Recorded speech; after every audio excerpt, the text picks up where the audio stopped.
colleague Sri Bhunesh Kumar, who is the Secretary Vocational Education and Skill Development, Government of UP. He'll make his presentation.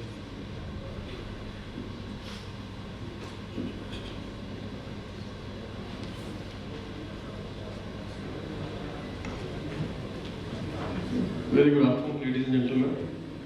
And I am standing between you and the lunch. Seeing that we are already delayed, I will try to be as brief as possible. But it's really difficult to converse everything into 10 minutes, what we have done in the last 3 years. Hindi में बोलूँ चलेगा? कुछ लोगों को ठीक लगेगा? झारखंड से कितने लोग हैं यहाँ पे? ओह, काफी सारे हैं। मेरे को हिंदी बोलना ज़्यादा ठीक रहेगा। 2011-12 में नेशनल स्किल डेवलपमेंट एजेंसी ने एक सर्वे कराया और ये पाया कि भारत सरकार में 22 मंत्रालय हैं जो 73 योजनाएं चलाते हैं जिसमें कौशल विकास की ट्रेनिंग दिया है। 22 मंत्रालय, 73 योजनाएं। ये ऑफिशियल रिकॉर्ड से मैं बोल रहा हूँ, NSDA के ऑफिशियल रिकॉर्ड से, जो कमेटी चेयर बाई रामादोराई साहब, उनके ऑफिशियल रिकॉर्ड से है। और ये पाया कि ये सारी स्कीमें, सारे डिपार्टमेंट अलग अलग नॉर्म्स पे चला रहे हैं। कोई वही ट्रेनिंग 18,000 रुपये की करा रहा था, सेम ट्रेनिंग कोई 5,000 रुपये की करा रहा था। कोई ये कह रहा था कि हम 30 रुपये घटा देंगे, कोई कह रहा था कि 20 रुपये घटा देंगे। किसी के बेनिफिशरीज माइनॉरिटीज कम्युनिटी थे, किसी के बेनिफिशरी BPL कम्युनिटी थे, किसी के बेनिफिशरी जो है रूरल BPL फैमिली, किसी के अर्बन BPL फैमिलीज, किसी के SC STs, और सब डिपार्टमेंट अपने अपने तरीके से उन योजनाओं को चला रहे थे। और इन योजनाओं से सीख के निकलने वाले लोग वो फिर मार्केट में जाके एक दूसरे से कंपटीशन कर रहे हैं। अब 3,000 रुपये के कॉस्ट पर ट्रेनिंग लेने वाला व्यक्ति 18,000 रुपये कॉस्ट पर ट्रेनिंग लेने वाले व्यक्ति के साथ में मुकाबला कर रहा था जॉब पाने के लिए। कैसे संभव है? फिर बहुत सारे डिपार्टमेंट्स फोकस ट्रेनिंग चला रहे थे। छोटे कस्बे में 20-25 हज़ार की आबादी के कस्बे में 20 महिलाओं को ब्यूटिशियन की ट्रेनिंग करा दी। किसी की दुकान नहीं चल सकती, संभव ही नहीं। अगर 20,000 की आबादी में एक ब्यूटिशियन की दुकान चल जाए तो बहुत बड़ी बात है। 20-25 हज़ार आबादी के कस्बे में 20 मोटरसाइकिल मैकेनिक तैयार कर दिए, 20 जैम जेली बनाने वाले तैयार कर दिए, 25 लोगों को जरी का काम सिखा दिया। किसी का काम नहीं चल सकता, काम मिल ही नहीं सकता। तो ये देखने की जरूरत थी कि किस तरह से ट्रेनिंग प्रोग्राम्स को लोगों की आवश्यकता, इंडस्ट्री की आवश्यकता, दोनों को ध्यान में रखते हुए, दोनों के बीच में समन्वय बनाते हुए किस तरह से उसे चलाया जाए। उत्तर प्रदेश में मैं कहूँगा कि काफ़ी पहले ही इस चीज़ को समझा और जुलाई 2013 में स्टेट ने अपनी स्किल डेवलपमेंट पॉलिसी अनाउंस की और उसमें ये कहा कि जो बड़ी बड़ी योजनाएं हैं स्किल डेवलपमेंट की, कौशल विकास से संबंधित जो बड़ी योजनाएं हैं, जिसमें ग्रामीण विकास मंत्रालय की योजनाएं, सोशल जस्टिस और एम्पावरमेंट मिनिस्ट्री की स्कीम्स, इसी तरह से लेबर मिनिस्ट्री की स्कीम्स, ये कहा कि इन सारी स्कीम्स को हम एक कॉमन प्लेटफॉर्म पे लाके एक ही माध्यम से चलाएंगे और एक जैसे नॉर्म्स, पैरामीटर, कॉस्ट पे चलाएंगे। भारत सरकार के नॉर्म्स अलग अलग थे, स्कीम्स की कॉस्ट अलग अलग थी।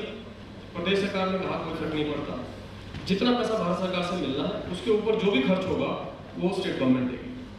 और उसके लिए एक फंड क्रिएट कर दिया जिसे कहा गया स्टेट स्किल डेवलपमेंट फंड। यानी कि भारत सरकार से मुझे अगर स्कीम में 5,000 रुपये मिल रहे हैं तो मैं बाकी पैसे अपने यहाँ से डालूंगा।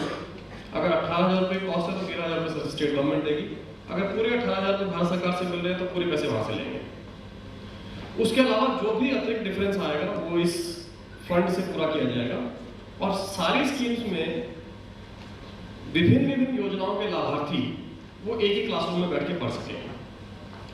यानी कि ट्रेनिंग पाने वाला और ट्रेनिंग देने वाला, उन दोनों के लिए ये ट्रांसपेरेंट है कि वो लाभार्थी किस योजना से आ रहा है। यानी कि अगर वो अल्पसंख्यक वर्ग का है, अनुसूचित जनजाति वर्ग का है, पिछड़ा वर्ग का है, या ग्रामीण बीपीएल गरीबी रेखा के नीचे का लाभार्थी है, न तो ट्रेनिंग देने वाले को इस बात से मतलब है और न पाने वाले को इस बात से मतलब है। वो एक ही क्लासरूम में बैठ के एक ही प्रकार की ट्रेनिंग, एक ही गुणवत्ता की ट्रेनिंग इकट्ठे प्राप्त करेंगे और बैक एंड पर हम ये देखेंगे, हमारा काम होगा लाभार्थी क्लास में आ जाने के बाद कि उसको हम किस स्कीम से फंड करेंगे, भारत सरकार से कितने पैसे लेंगे और कितने पैसे हम लेंगे। लाभार्थी के लिए हमने एक पोर्टल खोल दिया और ये कहा कि जो लोग इच्छुक हों, जो ये समझते हैं कि वो कौशल विकास से जुड़ी हुई कोई भी ट्रेनिंग प्राप्त करना चाहते हैं, वो हमारे सिस्टम पे आके अपना रजिस्ट्रेशन करा लें। कुछ हमने उनको कहा कि उनको डाटा डालना पड़ेगा और वो ये डाटा डालें और हमारे पोर्टल पर रजिस्ट्रेशन कर दें। रजिस्ट्रेशन करने की जो कॉस्ट थी, हमने कहा कि कॉमन सर्विस सेंटर खुले हुए हैं, कोई भी आदमी जाए कॉमन सर्विस सेंटर से वो फ्री रजिस्ट्रेशन कर सकता है और कॉमन सर्विस सेंटर की जो कॉस्ट है वो स्टेट गवर्नमेंट देगी, केवल 5 रुपए पर बेनिफिशियरी, दैट्स ऑल। आपको जान के हैरानी होगी, 45 दिन का रजिस्ट्रेशन पीरियड और कुल रजिस्ट्रेशन थे 46 लाख। 46 लाख लोगों ने उत्तर प्रदेश कौशल विकास मिशन के पोर्टल पर जाकर ये इच्छा जाहिर की कि हम किसी न किसी प्रकार की कौशल विकास से जुड़ी ट्रेनिंग करना चाहते हैं।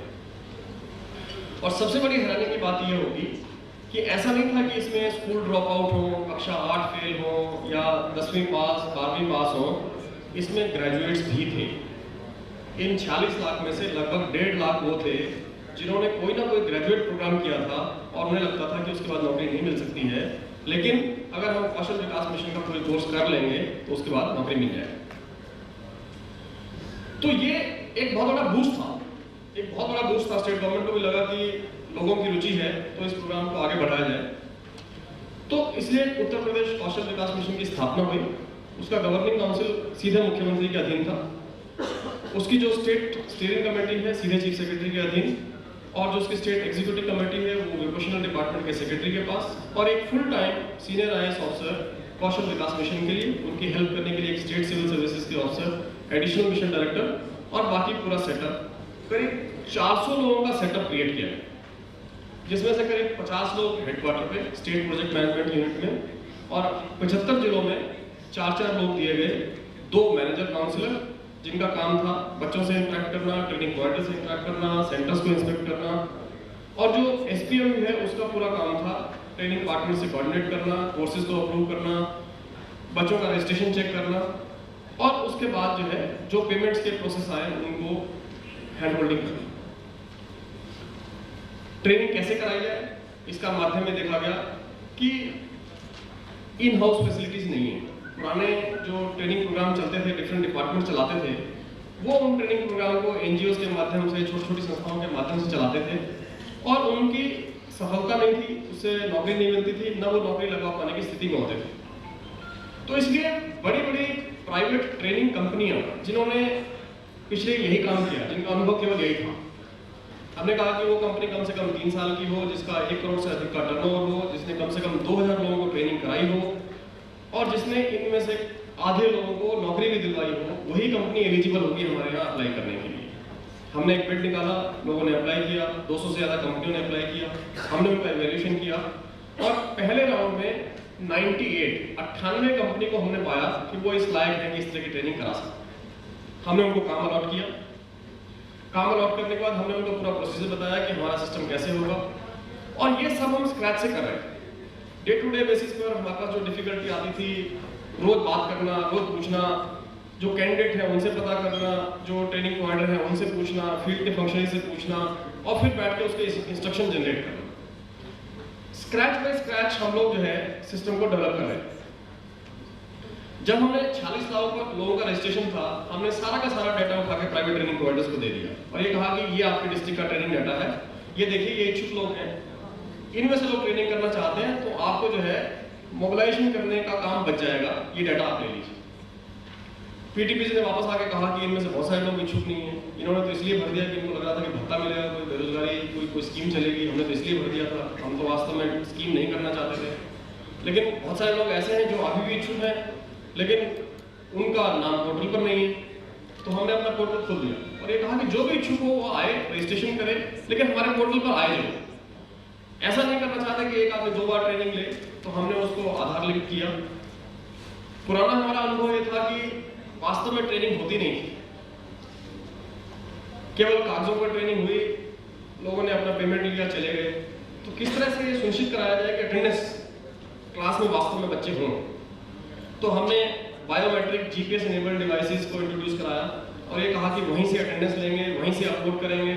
बहुत सारे लोगों ने बहाने बनाए, अरे सर इंटरनेट नहीं है, गांव में है, कनेक्टिविटी नहीं है, कैसे अटेंडेंस लगाएंगे। जिस तरह से बच सकना चाहते थे, बचने की बहुत कोशिश की, लेकिन बच नहीं पाए। हमने इंसिस्ट किया कि ये नहीं चलेगा। उसके बाद हमने ये इंसिस्ट किया कि हमें न केवल ट्रेनिंग्स की अटेंडेंस चाहिए, बल्कि हमें ट्रेनर की अटेंडेंस भी चाहिए। और वहीं से ट्रेनर वहाँ है क्लासरूम में, वो आज गया है, उसने एक्चुअली पढ़ाई कराई है, एक्चुअली उसने सिखाया है, हमें ये भी वेरीफाई करना। हमने वेरीफाई करना शुरू किया। हमने कहा कि हम आपको 40% एडवांस देंगे, प्रोवाइडेड अगर आप हमें बैंक गारंटी देंगे। हम आपके बच्चे का असेसमेंट कराएंगे, असेसमेंट की कॉस्ट हम देंगे, पूरी कॉस्ट हमारी होगी। उसे नेशनल लेवल का एक सर्टिफिकेट देना मैंडेटरी है, चाहे तो भारत सरकार का जो स्किल मिनिस्ट्री में आ गया, पहले लेबर में था, डीजीटी के अंतर्गत, अब उसका नाम डीजीटी हो गया, या सेक्टर स्किल काउंसिल, यानी कि क्यूपी नॉट सर्टिफिकेट या एमईएस का नेशनल लेवल का सर्टिफिकेट बच्चे को दिलाना जरूरी है। उसका पास होना उस असेसमेंट में, तभी आपको पेमेंट मिलेगा। ये भी एक बहुत डिफिकल्ट डिसीजन है। बहुत लोगों ने कहा कि अगर आप पास को मैंडेटरी कर देंगे तो जो ट्रेनिंग प्रोवाइडर है वो कन्नाइवेंस करेंगे और सेक्टर स्किल काउंसिल और उनके बीच में नेक्सस हो जाएगा, या आरडीएटी और उनके बीच में नेक्सस हो जाएगा और वो पास कराने के चक्कर में लगे रहेंगे, एक्चुअल ट्रेनिंग नहीं होगी। But on the other hand दूसरी चॉइस ये थी कि पास से लिंक ना किया जाए, जो बच्चे आ रहे हैं वो सब बैठ जाएं, तो ट्रेनिंग प्रोवाइडर का स्टिक खत्म हो जाएगा, बच्चे आए ना आए। तो इस तरह के डिफिकल्ट डिसीजन रोज हमारे सामने आते थे और उन पर बैठ के हमको एक निर्णय लेना होता था, एक फैसला करना होता था कि हम कैसे आगे बढ़ें। और इस तरह धीरे धीरे हमने चीज़ों को ऐड करना शुरू किया और सिस्टम को आगे बढ़ाया। आज हम लगभग 3,85,000 लोगों को ट्रेन कर चुके हैं, 2,90,000 के आसपास बच्चों का असेसमेंट हो चुका है, 2.5 लाख से ज़्यादा के रिजल्ट आ चुके हैं। अभी जो लास्ट डाटा मैंने इकट्ठा किया था 1,16,000 का, उसमें करीब 40,000 लोगों का प्लेसमेंट हुआ था। रफली 35% प्लेसमेंट हमको मिल रहा है। और मैं समझता हूँ कि मानक हमारा 60% है, कॉमन नॉर्म्स ने 70% कर दिया, लेकिन 35% हम अचीवमेंट पे हैं, एक्चुअल अचीवमेंट पे हैं, तो मुझे लगता है कि बहुत बड़ी उपलब्धि है। 35% लोगों को इतने बड़े सिस्टम में प्लेसमेंट दिला देना आसान काम नहीं है। इकोनॉमी जिस तरह से ग्रो कर रही है, जिस तरह की जॉब्स हैं और जिस तरह की डिफिकल्टी हमको सामने आई,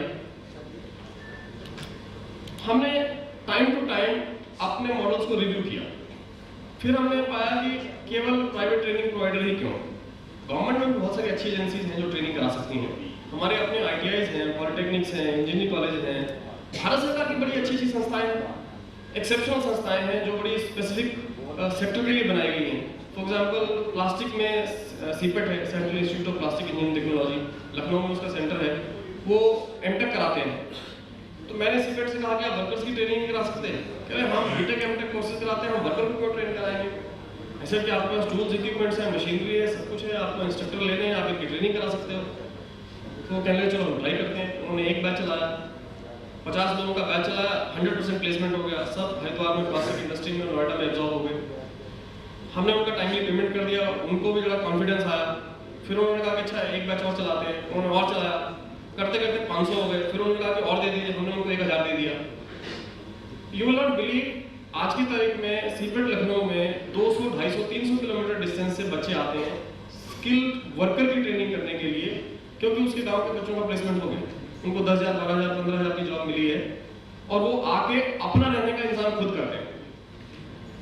कोई हम उनको रेजिडेंशियल फीस नहीं दे रहे हैं, बट वो आते हैं ट्रेनिंग करते हैं। इसी तरह से सेंट्रल ग्लास डेवलपमेंट इंस्टीट्यूट है फिरोजाबाद में, वहाँ कांच का काम होता है।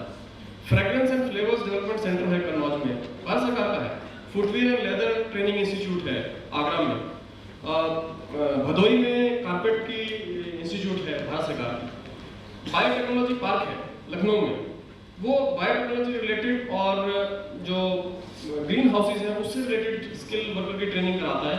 उस तरह की ट्रेनिंग कोई करा ही नहीं रहा, मार्केट में है ही नहीं। इंडस्ट्री जो है ग्रीन हाउस से जुड़ी हुई इंडस्ट्री है, पॉली हाउसेज बनाने वाली जो इंडस्ट्री है, उनको स्किल्ड वर्कर चाहिए, क्योंकि उनको प्लांट सेटअप करने के लिए, हाउसेज लगाने के लिए कोई मिलता नहीं।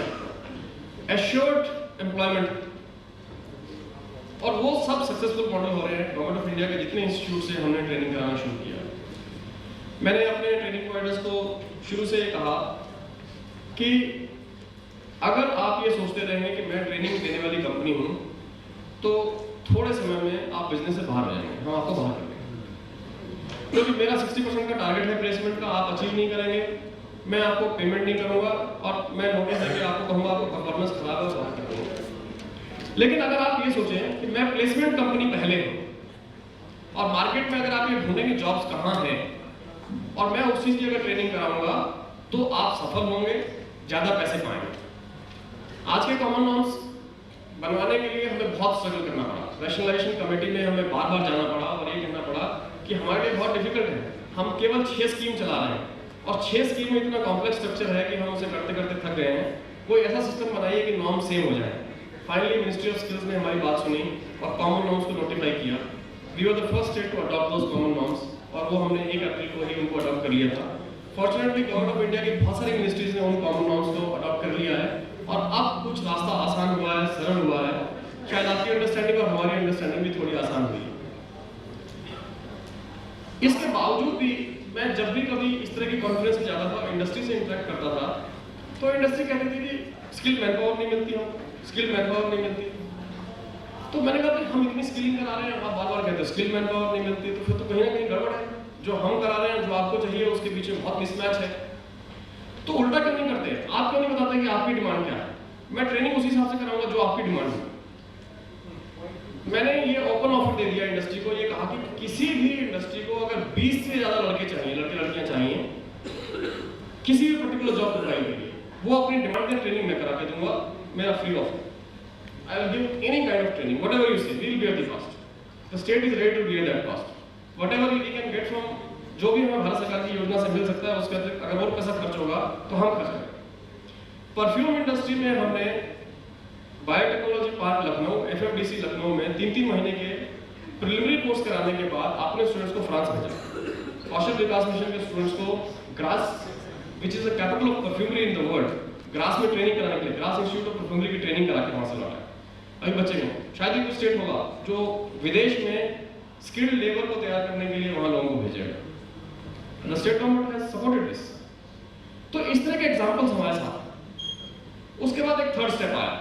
थर्ड स्टेप ये आया कि बड़ी बड़ी इंडस्ट्री जो सेटअप होने लगी, नए प्लांट जो सेटअप होने लगे, तो मैंने उनसे कहा कि आप अपनी टेक्निकल रिक्वायरमेंट कैसे पूरी कर रहे हो। मैं उदाहरण देता हूँ, लावा एक बहुत बड़ा प्लांट सेटअप करने वाला है, ग्रेटर नोएडा में सेटअप कर दिया है, कुछ प्रोडक्शन उनका शुरू हो गया और वो 10 लाख मोबाइल फोन बनाने का उनको कुछ टारगेट है अगले 2-3 साल में बनाएंगे। तो उनको मैंने कहा कि आप अपने टेक्निकल मैन पावर कहाँ से लाएंगे? उनका हम टेक्निकल मैन पावर हम ढूंढेंगे, रिक्रूट करेंगे। मैं किस तरह के लोग चाहिए? कह रहे हमें ITI पास लोग चाहिए, लेकिन जिनको इलेक्ट्रिकल का अनुभव, जनरल, और उसके बाद हम ट्रेनिंग देंगे। तो ऐसे why don't you sign an MOU with me? मैं ITI भी देखता हूँ, मैं आपका एम्प्लॉयमेंट कैंप ऑर्गेनाइज करवाऊंगा, मैं आपको ITI के स्टूडेंट्स दूंगा सारे के सारे। उसके बाद जो उनकी गैप है उनकी करंट नॉलेज में और जो आपको चाहिए ऑन जॉब जाने के लिए 2 या 3 महीने का जो गैप है उसकी फंडिंग भी मैं करूंगा, जिससे कि वो फैक्ट्री रेडी हो, प्रोडक्शन रेडी हो। They signed with me to employ 10,000 people in next 3 years. 10,000 people Lava will be employing from my system.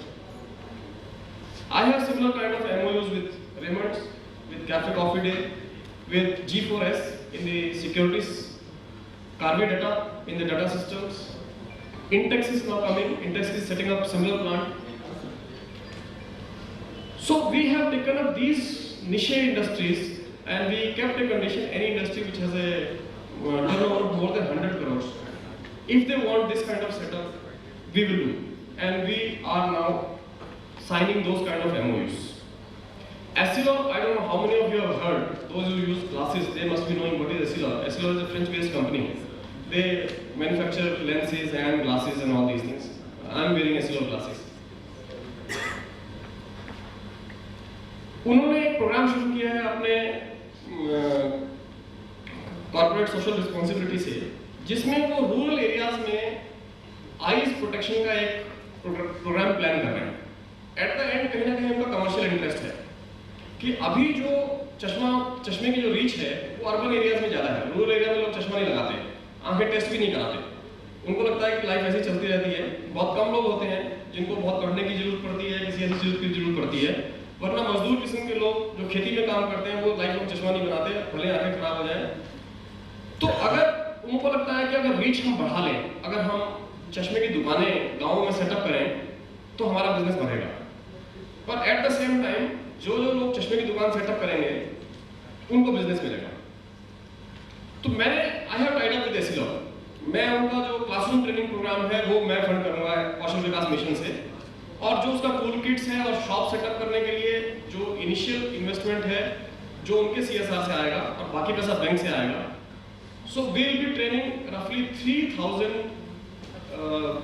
Entrepreneurs who will be opening shops in rural areas, गाँव में दुकान खोलें in period of next 2 years. So these are the kind of initiatives which we have taken over a period of time and we have experimented and learned. Because Jharkhand अभी शुरू कर रहा है अपना काम। यूपी का मॉडल आपके सामने है, तेलंगाना का मॉडल है, केरला है, गुजरात है, ओडिशा है, राजस्थान, ये स्टेट्स हैं जिन्होंने अच्छा किया। मैं आमंत्रित करना चाहता हूँ, अपनी टीम को भेजिए, हमारे सिस्टम को स्टडी करें। मैं ये नहीं कहता कि कोई भी एक मॉडल जो है वो दूसरे स्टेट में बिल्कुल सक्सेसफुल हो जाएगा। आपको बैठ के अपनी ग्राउंड रियलिटीज को देखना पड़ेगा। जो हमारे सिस्टम से अडॉप्ट कर सकते हैं वहाँ से अडॉप्ट करिए, जो दूसरे स्टेट से आपको यूजफुल लगता है वहाँ से अडॉप्ट करिए, और एक बढ़िया सिस्टम जिसके लिए आज की कॉन्फ्रेंस आप लोगों ने रखी है, जो आपका टारगेट है उस तक आप पहुँच सकें। मैं इन्हीं शब्दों के साथ अपनी बात को खत्म करता हूँ और सबको शुभकामनाएं देता हूँ। और जो लोग बिजनेस में हैं मैं उनको भी यूपी इनवाइट करना चाहता हूँ कि आए उत्तर प्रदेश कौशल विकास मिशन से जिस भी रूप में, इंडस्ट्री के रूप में, एम्प्लॉयर के रूप में, प्लेसमेंट पार्टनर्स के रूप में, ट्रेनिंग प्रोवाइडर्स के रूप में आप लोग जुड़ना चाहते हैं, आप सबका स्वागत है। Thank you very much.